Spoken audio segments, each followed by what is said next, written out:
हाथी और कुत्ते की कहानी। एक बार की बात है। एक छोटे से गांव में एक हाथी रहता था। हाथी बहुत बड़ा और घने जंगल में रहने वाला था। वह किसी से नहीं डरता था और लोगों को अपनी शक्ति का एहसास कराना पसंद करता था। एक दिन गांव में एक कुत्ता भी था। वह कुत्ता छोटा और काफी होशियार था। वह लोगों के यहाँ बच्चों को खुश करने के लिए आया करता था। हाथी और कुत्ता एक दूसरे को पहले नहीं जानते थे, लेकिन एक दिन मिल गए। वे दोस्ती करने लगे और अच्छी तरह से बातचीत करने लगे। हाथी ने कहा, मुझे बहुत खुशी हुई कि मैं तुम्हें मिला। मैं शायद दुनिया का सबसे बड़ा और ताकतवर जानवर हूँ।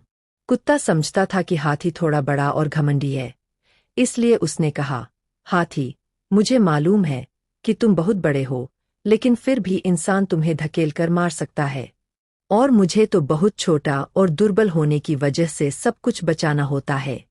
हाथी इस पर हंसते हुए कहा, तुम ठीक कह रहे हो, लेकिन फिर भी मैं कभी बचने के लिए तुम्हारी मदद ले सकता हूँ। मैं तुम्हें अपनी शक्ति और ताकत से बनाया गया हूँ। कुत्ता गंभीर रूप से बोला, मैं जानता हूँ कि तुम कितने शक्तिशाली हो, लेकिन प्रेम और सहायता देने की क्षमता मेरे पास है। यह सुनकर हाथी सोच में पड़ गया।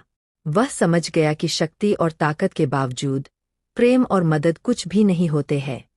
हाथी ने खुद को आजमाकर देखने का फैसला किया और वह बच्चों के संगीतायन में से एक साझा करने के लिए खुद को मंडराने लगा। यह देखकर कुत्ता बहुत खुश हुआ और उसने कहा, हाथी, तुमने सबके दिल जीत लिए हैं।